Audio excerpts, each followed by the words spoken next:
Halo insan Dikti Saintek, kembali lagi di podcast Dikti Saintek Menyapa. Ruang dialog yang menghadirkan cerita dan kebijakan inspiratif dari Kementerian Pendidikan Tinggi, Sains, dan Teknologi Republik Indonesia. Bencana hidrometeorologi yang melanda Aceh, Sumatera Utara, dan Sumatera Barat kembali mengingatkan kita bahwa bencana tidak hanya merusak infrastruktur, tetapi juga mengganggu pendidikan, kesehatan, dan keberlanjutan hidup masyarakat. Di titik inilah kampus diuji. Apakah kampus hanya menjadi ruang akademik atau justru hadir sebagai solusi nyata di tengah krisis? Hari ini kita akan membahas bagaimana penanganan bencana berbasis kampus dijalankan secara konkret, terukur, dan langsung menyentuh kebutuhan masyarakat yang sejalan dengan program Dikti Saintek berdampak. Telah hadir bersama kita Bapak Heri Darsan, dosen program studi Teknik Mesin Fakultas Teknik Universitas Teuku Umar, sekaligus Ketua Tim PKM Tanggap Darurat Bencana di Universitas Teuku Umar. Pak Heri, selamat datang. Selamat datang. Assalamualaikum warahmatullahi wabarakatuh. Waalaikumsalam warahmatullahi wabarakatuh. Semoga dalam keadaan sehat selalu, Pak ya. Pak Heri, Bapak terjun langsung ke lapangan bersama dosen dan mahasiswa saat bencana banjir melanda Aceh. Ya, khususnya Aceh Barat dan Nagan Raya ya. Dalam perspektif Bapak, di mana sebenarnya posisi kampus dalam sistem penanganan bencana nasional seperti ini, Pak? Baik, terima kasih banyak. Alhamdulillah waktu hari pertama kita itu langsung tanggap darurat. Menurut kami memang peran kampus sangat penting ya untuk saat ini pada penanggulangan bencana. Di mana kampus punya peran penting dalam membantu masyarakat. Jadi di hari pertama tersebut kita langsung koordinasi dengan Pak Rektor. Pak Rektor langsung telefon saya dan Pak Kabiru. Apa yang bisa kita buat? Seingat saya itu tanggal 29 kalau nggak salah saya, atau 29 malam 28. Apa bisa kita buat? Ya, salah satunya terpikir di kita yaitu pendanaan PKM. Karena memang saya kebetulan sekretaris PPM juga. Bisa Pak Eri ya, dibisakan, yang penting Pak Kabiru okey. Jadi di hari itu kita telefon beberapa dosen yang memang concernnya ke kebencanaan. Termasuk saya juga concern beberapa riset saya kebencanaan, ada dosen kebencanaan, dan juga kita didukung oleh beberapa ormawa. Nah, ada ormawa UPK namanya, Penanggulangan Bencana, UKM UPK, Penanggulangan Bencana, dan HMI, PMI ya, PMI. Dan juga beberapa UKM yang lain, ormawa yang lain.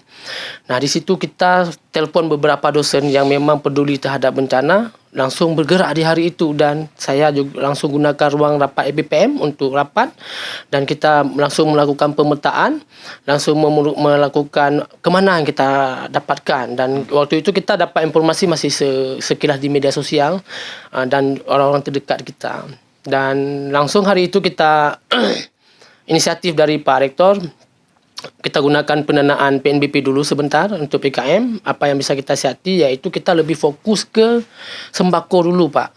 Jadi tanggap darurat dulu ini untuk bahan makanan, ya, minuman, sanitasi dan yang lain sebagainya, pembersihan, lebih ke situ kita awalnya.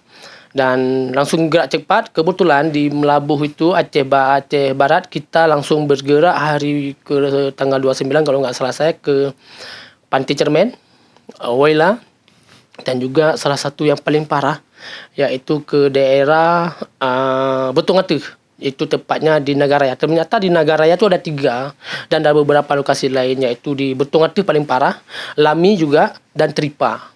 Dan kemarin kita pergi dengan Pak Dirjen tu ke Tripa. Dan kalau yang di Woyla itu kita pergi ke Woyla.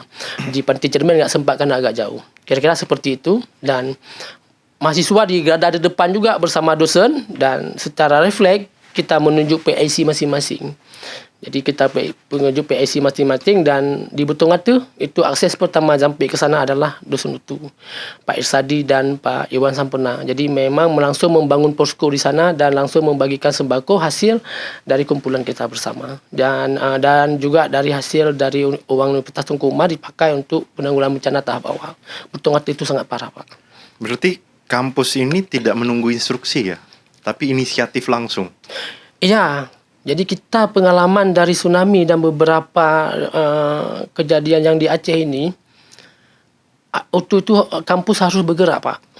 Karena menurut saya kampus, menurut rektor ya, semuanya saya rasa baik USK, Unimal ya, dan beberapa kampus lain, mereka inisiatif semua Pak, termasuk kami. Jadi Pak Rektor juga sampaikan terus apa yang bisa kita lakukan. Di grup juga sudah mulai kan, dan lampu mati kira-kira seperti itu, dan nggak ada gerak. Jadi mudahnya kita di kampus itu, kalau Pak Rektor, Prof. Ishak, saya rasa rektor lain sama juga, tapi Prof. Ishak sudah bilang, Pak Kabir, apa yang bisa kita lakukan? Jadi kita tidak ada surat menyurat lagi, langsung cepat apa-apa. Jadi semua berkepentingan sudah memikirkan kalau kita ini bagaimana dan ini bagaimana, sudah memikirkan terus dan langsung kita action di hari itu. Baik, Pak Heri, Bapak berlatar belakang teknik mesin.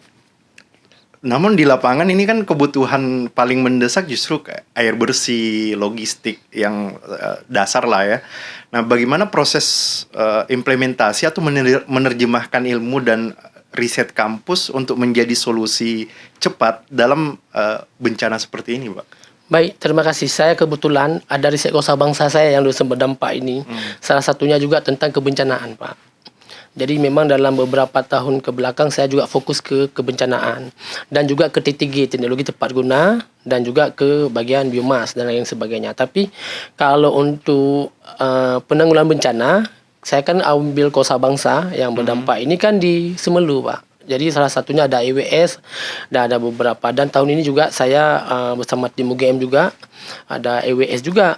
Mudah-mudahan bisa bermanfaat ke masyarakat. Dan dari situlah saya mengetahui bagaimana kebencanaan yang kita harus tanggap darurat, bagaimana menyelamatkan diri, kemana akses yang kita pergi, informasi apa harus kita cari, ya, bagaimana ruang perlindungan kita, apa yang dibutuhkan oleh masyarakat dan apa yang kita butuhkan di saat bencana yang paling mendesak. Dari situ, dan juga ada tim saya beberapa di UKMPK, PKMPK punya mahasiswa UKMPK itu ya. Oh, ini kita butuhkan. Oh, ini syaratnya pertama asesmen dan sebagainya. Kita harus melihat apa yang dibutuhkan. Untuk anak-anak bagaimana, ibu hamil bagaimana, sekolah bagaimana, orang tua, lansia dan sebagainya. Jadi kita petakan terus hari itu. Dan sinergi terus kita, dan kita pesan terus apa-apa yang perlu ini dulu. Nah, baru kita ke lapangan. Karena kalau kita bawa ke lapangan tidak tepat sasaran, itu juga menjadi tidak baik juga di lapangan. Jadi seperti itu kira-kira, Pak. Jadi pengalaman dari dulu tsunami, dan pengalaman riset saya juga di EWS juga ada, di penanggulangan bencana yang di Kosa Bangsa kemarin, membawa saya agak lebih peduli terhadap kebencanaan dan lingkungan. Baik, jadi tadi Bapak sampaikan bahwa program PKM Tanggap Darurat Bencana dari program Kemdikti Saintek ini adalah payung besarnya ya untuk gerakan kampus di lapangan. Nah, menurut Bapak seberapa penting kebijakan ini dalam memastikan kampus itu bisa bergerak cepat dan sistematis atau terencana seperti itu, Pak? Baik, ini PKM kebencanaan ini sangat penting menurut saya, Pak. Jadi waktu itu kita dapat informasi dan kita langsung ikut. Kampus dapat pendanaan sekian, kita mengajukan 5 proposal, dan last minute di hari itu karena kita ada posko bencana, kita langsung tunjuk orang karena memang nggak ada cara lain, Pak. Jaringan putus, semua putus, kita nggak bisa telepon yang lain. Dan kita tunjuk langsung beberapa PIC yang ke Melabuh siapa, Sebu Salam siapa, Singkil siapa, Benda Meriah siapa, dan peran PKM ini untuk pendanaan besar tahap awal adalah untuk pemberian sembako bahan baku dasar dan untuk bisa dikonsumsi oleh masyarakat di hari itu. Jadi agar dan bisa digunakan ya, contohnya misalnya baju dan lain sebagainya. Dan program itu cepat menurut saya karena kalau seleksi proposal dan lain kan lama. Jadi kalau ini kita itu rapat sampai jam malam tuh, Pak. Malam dengan Dikti, dan alhamdulillah kita disetujui 5-5-nya.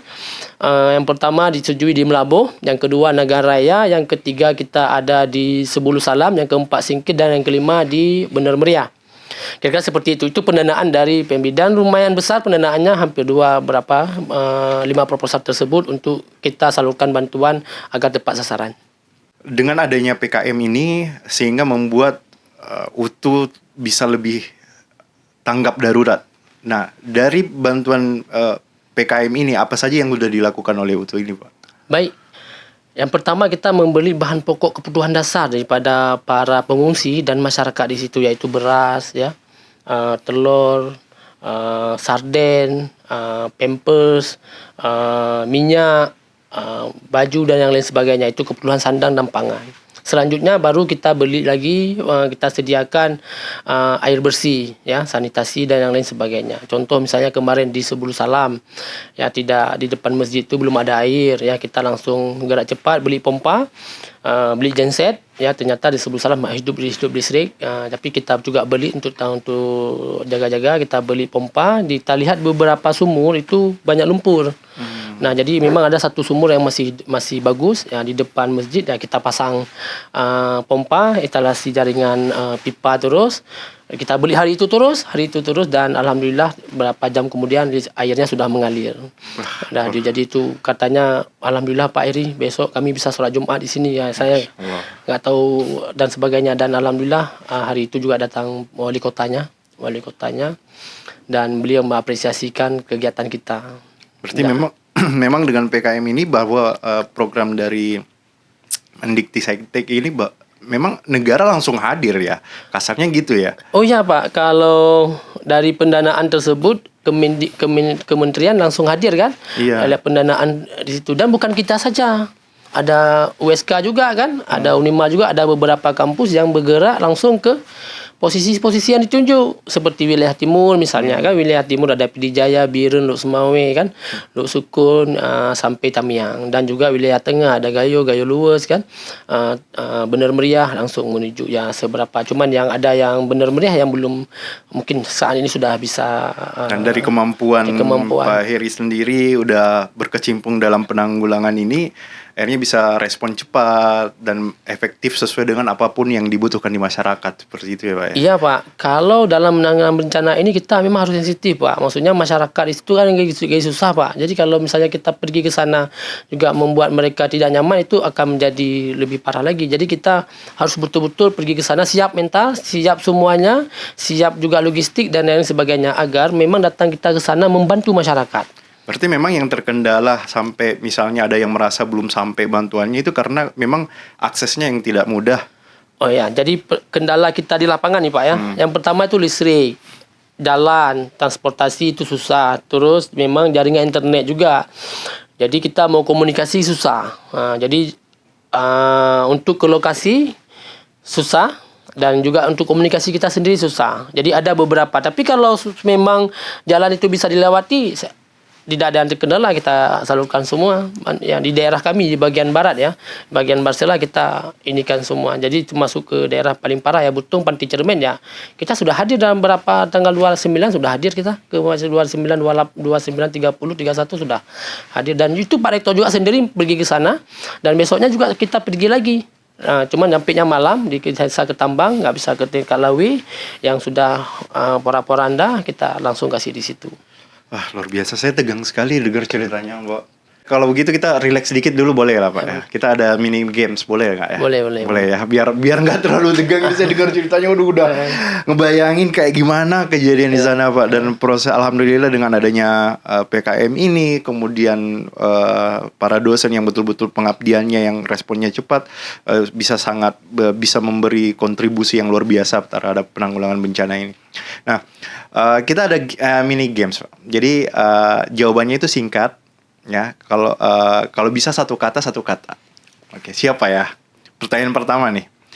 Satu kata untuk menggambarkan peran kampus saat bencana. Tepat. Oke.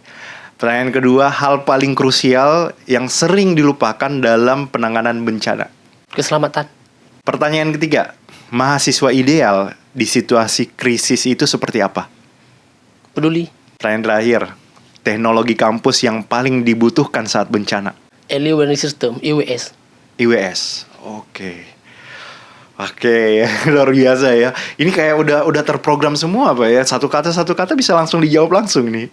Ya, mungkin karena beberapa hari ini saya di lapangan, dan juga memang kemarin di program Kosa Bangsa juga fokus ke kebencanaan. Memang wilayah Aceh kan memang riskan terhadap bencana. Jadi memang kita harus siap. Dengan kesiapan bencana, kita tahu informasi tentang bencana, ilmu tentang kebencanaan, paling tidak kita sudah meminimalisasi korban, Pak. Minimalisir semua. Ya, jadi itu penting. Jadi kita kadang-kadang lupa, ya. Makin panik semakin bahaya sebenarnya, ya. Jadi kita harus siap siaga terhadap kebencanaan tersebut. Baik. Pak Heri, sebagai penutup substansi kita di pertemuan kali ini, apa pesan Bapak untuk mahasiswa dan pimpinan perguruan tinggi di seluruh Indonesia terkait isu kebencanaan ini? Baik, yang paling penting adalah kita harus menjaga lingkungan, ya. Dan perlu saya sampaikan di sini juga, alhamdulillah baru kemarin UTU mendapatkan penghargaan UI Green Metric, yaitu kampus hijau peringkat 21 nasional, alhamdulillah Universitas Tunku Umar. Jadi kita harus peduli terhadap lingkungan yang pertama, dan juga pimpinan juga kami sangat merespon terhadap kebencanaan, dan mahasiswa saya lihat sekarang sangat proaktif, ya. Juga dengan ada kebencanaan mereka sudah mulai memikirkan riset dan perkembangan ke depan ke arah kebencanaan. Dan peran kampus ya menjadi leading sektor yang paling penting, ya, karena dia punya beberapa ahli di situ, tim yang memang mengetahui ilmu tersebut, ya, tentang kebencanaan, ya, dan kesehatan juga dan lain sebagainya. Dan pesan saya ya kepada pimpinan, alhamdulillah pimpinan kami sangat peduli, dan juga perlu saya sampaikan juga di sini, kita tidak berada di posisi bara juga. Pimpinan kemarin baru mengalihkan dana juga baru untuk ke arah Tamiang, ke arah Bener Meriah, Gayo Luwes, PD Jaya, juga ke daerah Aceh Utara. Jadi itu alokasi beda lagi PKM kita sendiri dari UTU untuk ke arah ke sana. Nah, jadi kita berharap kepada anak-anak muda milenial dan juga kepada seluruh instansi global, ya, agar sama-sama kita menjaga lingkungan. Kalau kita menjaga lingkungan, lingkungan akan menjaga kita, ya. Kalau kita merawat lingkungan, ya, kita akan hidup tentram dan damai. Saya rasa seperti itu, dan dari sini kita bisa belajar, ya. Tidak ada yang bisa kita kendalikan kalau lingkungan rusak, ya. Semuanya bencana itu bisa datang kapan saja. Dan yang pasti penting, kita juga tidak bisa melarang datang bencana karena kita tidak pernah tahu. Tapi yang paling penting yang harus kita punya adalah ilmu dalam menangani bencana, kesadaran kita dalam antisipasi bencana, dan kesiapan kita dalam mengatasi bencana, dan kesiapan kita dan juga pemerintah. Itu penting, Pak. Jadi agar kalau cepat siap dan tegap, cepat siap dalam penanggulangan bencana, itu meminimalisasi risiko korban bertambah. Baik, terima kasih banyak Bapak Heri Darsan atas cerita, refleksi, dan kerja nyata yang sangat menginspirasi. Pesan terakhir dari Bapak. Saya berharap kepada seluruh masyarakat yang ada di Indonesia maupun di luar sana, ya, untuk membantu Aceh dalam bentuk apapun sebisa Anda. Kalau Anda tidak bisa membantu dalam bentuk uang dan yang lain, paling tidak Anda bisa membantu dalam bentuk doa. Karena itu memang dibutuhkan oleh orang Aceh saat ini, dan sedikit bantuan Anda sangat bermanfaat, dan sedikit doa Anda juga sangat bermanfaat buat kami masyarakat Aceh. Dan kami juga berterima kasih banyak kepada Kemendikbud Saintek dan seluruh rakyat Indonesia yang sangat peduli terhadap rakyat Aceh. Dan kami sangat senang atas kepedulian Anda, dan saya mewakili Universitas Tunku Umar juga mengucapkan terima kasih kepada seluruh yang sudah membantu lewat rekening donasi yang ada di Universitas Tunku Umar, yang mungkin tidak bisa saya sebutkan satu persatu, yang sudah memberi sumbangan ke UTU untuk disalurkan kepada masyarakat yang lain. Sekali lagi terima kasih banyak atas bantuannya yang tidak bisa dibalas oleh kami, cuma Tuhan bisa membalas kebaikan Bapak Ibu semua. Sekian dari saya. Billahi taufiq wal hidayah. Assalamualaikum warahmatullahi wabarakatuh. Assalamualaikum warahmatullahi wabarakatuh. Terima kasih banyak Bapak Heri Darsan. Kita juga sama-sama berdoa semoga semua ini bisa terlewati, dan semoga lekas pulih kembali, bangkit kembali, dan semakin lebih baik lagi ke depannya, berkat juga dukungan mungkin dari Dikti Saintek yang melalui program-program yang insya Allah pasti akan terus berjalan insya Allah. Terima kasih Pak Heri Darsan, semangat selalu ya. Baik, Insan Dikti Saintek, podcast hari ini menegaskan bahwa kampus, mahasiswa, dan Kemdikti Saintek memiliki peran strategis dalam menjawab krisis kemanusiaan.